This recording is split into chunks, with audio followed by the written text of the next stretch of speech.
Hi, welcome to YOYO TV. Telangana రాష్ట్రంలో CM Revanth Reddy సర్కార్ తనదైన ముద్ర వేస్తున్నారు. ఆయన ఏ నిర్ణయం తీసుకున్నా ప్రతిపక్షాలు ముక్కును వేలేసుకుని ఉండాల్సిన పరిస్థితి. ప్రజా సంక్షేమం కోసమే ఆయన నిర్ణయాలు ఉంటాయని సొంత పార్టీ నాయకులు కూడా చాలా సందర్భాల్లో చెప్పారు. ఇప్పటికే రవాణా రంగంలో టీఎస్ ప్లేస్లో టీజీని తీసుకొచ్చారు. మరోవైపు తెలంగాణ తల్లి విగ్రహంలో పలు మార్పులు చేశారు. అంతేకాదు, రాజధానితో పాటు తెలంగాణ పల్లెల్లో అభివృద్ధి కార్యక్రమాలకు శ్రీకారం చుడుతున్నారు. ఈ నేపథ్యంలో ప్రతి గ్రామంలో రెవెన్యూ సిబ్బంది అందుబాటులో ఉండేలా జూనియర్ రెవెన్యూ అధికారి వేరిట పోస్టులను భర్తీ చేయడానికి రెడీ అవుతోంది. తెలంగాణ రాష్ట్రంలో మొత్తం 10,911 రెవెన్యూ గ్రామాలు ఉండగా ప్రతి గ్రామానికి ఒక రెవెన్యూ అధికారిని నియమించనుంది. ఈ పోస్టుల భర్తీకి గతంలో విఆర్ఓలు, విఆర్ఏలుగా పనిచేసి ఇతర శాఖల్లో మార్చిన వారి నుంచి ఆప్షన్లు తీసుకోవాలని ప్రభుత్వం నిర్ణయించింది.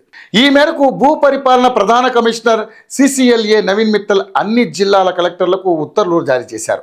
గతంలో విఆర్ఓ వ్యవస్థ రద్దుకు ముందు ఆ పోస్టుల్లో పనిచేసిన వారు విఆర్ఏలుగా పనిచేస్తూ వివిధ శాఖల్లో పంపిన వారికి ఈ నియామకాల్లో ప్రాధాన్యత ఉంటుందన్నారు. డిగ్రీ అర్హత కలిగిన మాజీ విఆర్ఓ, విఆర్ఏలను నేరుగా ఈ పోస్టుల కోసం రెవెన్యూ శాఖలోకి తీసుకోనున్నారు. ఈ ప్రకారంగా చూస్తే రాష్ట్రంలో 3,600 మంది మాజీ విఆర్ఓలు, 2,000 మంది వరకు మాజీ విఆర్ఏలకు అర్హత ఉన్నట్లుగా తేలింది. మిగతా సుమారు 5,300 పోస్టులను ఏ విధంగా భర్తీ చేయాలన్న దానిపై రాష్ట్ర ప్రభుత్వం సమాలోచనలు చేస్తుంది. ఇంటర్ పూర్తి చేసిన వారు, ముఖ్యంగా ఇంటర్మీడియట్లో గణిత శాస్త్రం చదివిన వారిని కూడా నేరుగా తీసుకునే అవకాశాలు ఉన్నాయట. అంతేకాదు, వీరిలో కొందరిని సర్వేయర్లుగా నియమించే అవకాశం ఉంది. ఈ నేపథ్యంలో ఇంటర్ పూర్తి చేసిన మాజీ విఆర్ఓలు, విఆర్ఏలను సర్వేయర్లుగా నియమించేందుకు రెడీ అవుతున్నట్లుగా సమాచారం.